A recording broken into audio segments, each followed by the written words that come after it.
Halo, perkenalkan, saya Kavin dari Tamatore dengan NPM 23064.95. Di sini saya ingin menjelaskan mengenai pemahaman saya terhadap soal-soal di TP Modus 9 ini. Pertama, bagaimana prinsip dasar routing diterapkan dalam jaringan dan memberikan contoh situasi kompleks di mana routing memiliki peran penting untuk mengelola aliran data serta mengoptimalkan performa jaringan. Di sini saya menjawab bahwa basically prinsip dasar routing dalam jaringan atau network itu merupakan proses pemilihan jalur optimal untuk mengarahkan paket data dari satu jaringan lainnya, terutama ketika paket tersebut harus melewati berbagai route dan node. Misalnya dia harus melewati router dan switch sebelum mencapai ke IP address tujuannya, IP address atau network tujuannya. Nah, kenapa routing ini penting? Routing ini penting karena untuk memastikan bahwa data packets itu mencapai tujuan dengan efisien. Misalnya ada topologi yang bercabang-cabang gitu.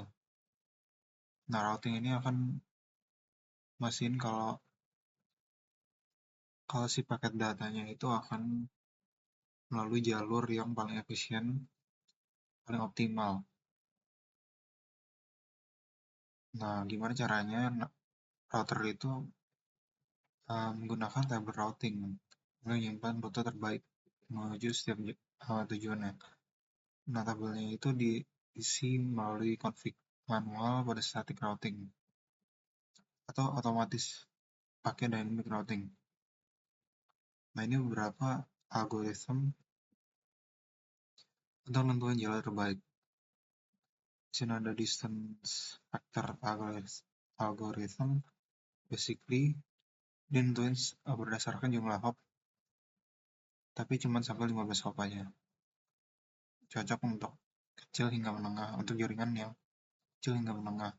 Terus link state algorithm.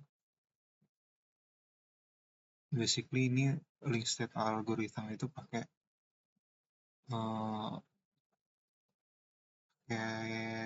tree, untuk nentuin jalur terpendeknya. Nah, ini cocok untuk jaringan besar yang bakal banyak berubah. Terus path factor algorithm. Nah, ini dia gabungin beberapa informasi dari banyak router untuk nentuin jalur terbaik antar domain. Nah, ini tuh cocok untuk di domain yang kompleks. Terus diffusing update algorithm. Nah, dia memungkinkan router buat berbagi information routing dengan tetangganya langsung.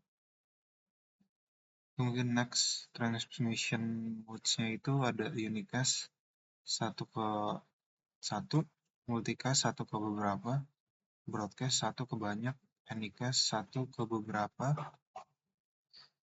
tapi salah satu yang tujuannya terdekat. Terus geocast 1 ke daerah geografis tertentu. Nah, ini ada static sama dynamic. Seperti yang dibilang tadi, static itu manual, kalau dynamic itu nanti otomatis. Nah, kalau static itu lebih aman sama sederhana, sedangkan kalau misalnya dynamic itu lebih kompleks, tapi dia kemampuannya itu sangat jauh dibanding static routing karena dia punya semacam contingency plan otomatis karena dia bisa mengatur jalur baru jika ada link failure atau misalnya topologinya berubah. Ini contoh-contoh si kompleksnya. Ini sebenarnya kurang relevan dengan jawabannya. Lalu 2, jelaskan secara rinci mengenai peran metrik dan administrative distance dalam proses penentuan jalur routing. Yang pertama, mungkin metrik dulu deh.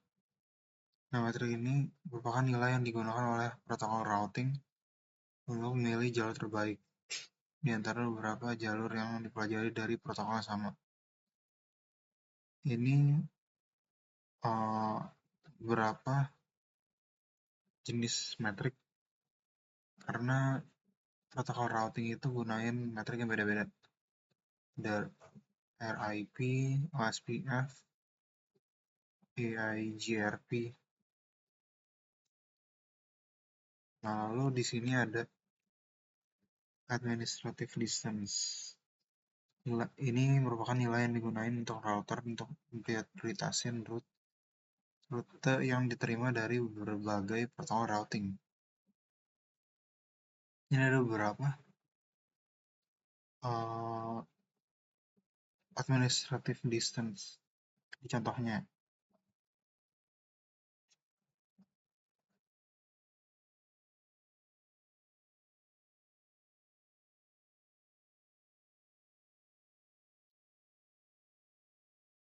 oke, sekarang perbedaannya static routing sama dynamic routing tadi mungkin udah dijelasin sedikit-sedikit. Intinya kalau misalnya static routing itu karena manual, si network engineer-nya itu punya kontrol penuh terhadap jalur yang digunain apa aja. Jadi dia bisa tahu secara langsung jaringannya mana. Terus jadi bisa ningkatin keamanan jaringannya juga. Nah, terus ini karena dia langsung ditangani oleh orangnya, nggak ada informasi antar router. Terus dia stabil. Karena jalurnya itu tetap kan nggak otomatis manual. Tapi kekurangannya nggak fleksibel karena dia nggak bisa langsung beradaptasi secara otomatis. Terus nggak scalable juga. Nah, sedangkan dynamic itu dia adaptif kan. Kalau misalnya ada topologi yang berubah atau misalnya ada link failure. Terus dia kalau misalnya nambah topologi, nambah ini lagi, nambah devices lagi, atau switches lagi, atau router lagi, dia langsung otomatis rutenya. Nah, ini load balancing, jadi dia nggak bakal ada rute yang lebih berat dibanding rute lainnya. Jadi dia distribusinya itu balance. Nah, karena dia otomatis, jadi ya otomatis kerjanya tuh lebih berat. CPU, memori, bandwidth bakalan lebih banyak dipakai. Terus dia juga kompleks.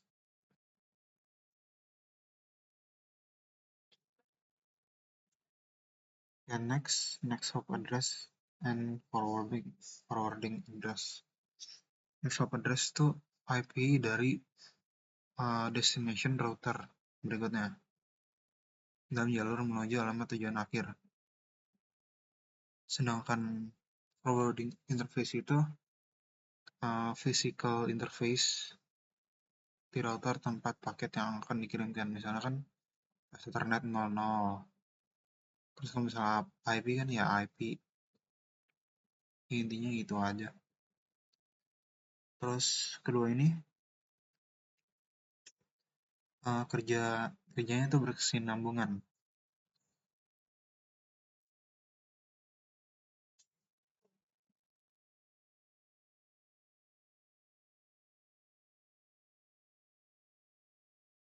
Oke, protokol routing RIP. RIP atau Routing Information Protocol itu merupakan protokol routing vektor jarak yang menggunakan jumlah hop sebagai metrik utama. Dan dia kerjanya itu di layer 3.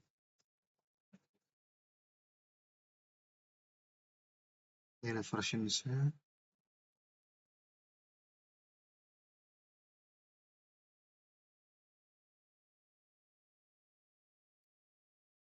Di sini ada update timer. Ini ada beberapa jenis timer di RIP.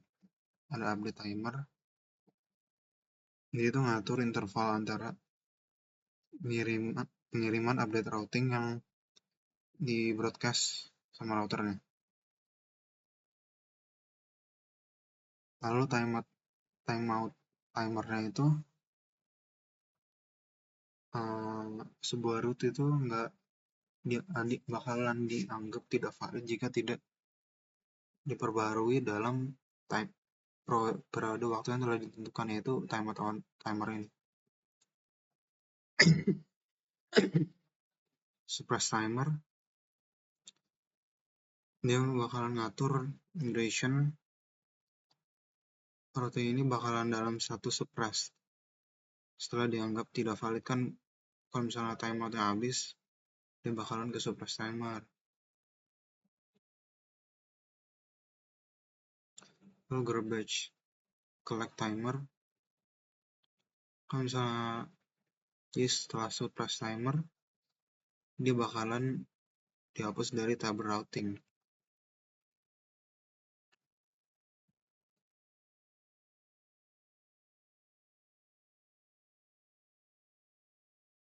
Ya, jadi intinya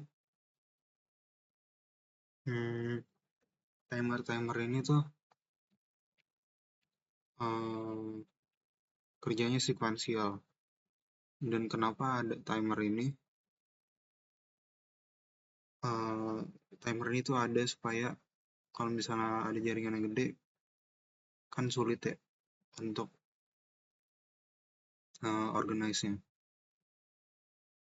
Dan kalau misalnya interval update timernya ini dikurangin, kan jadi lebih cepat untuk mendiagnosa rute-rute yang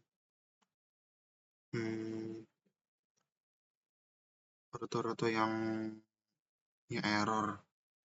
Dan dia juga bisa langsung cepat bikin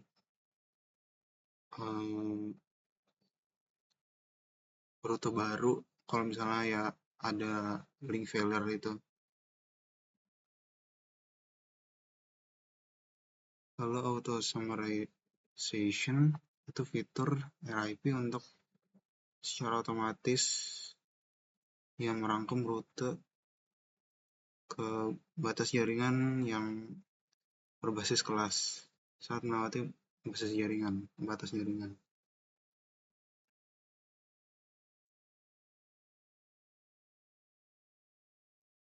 Dia bakalan gabungin beberapa rute subnet menjadi satu rute yang lebih luas ketika melintasi batas kelas fault.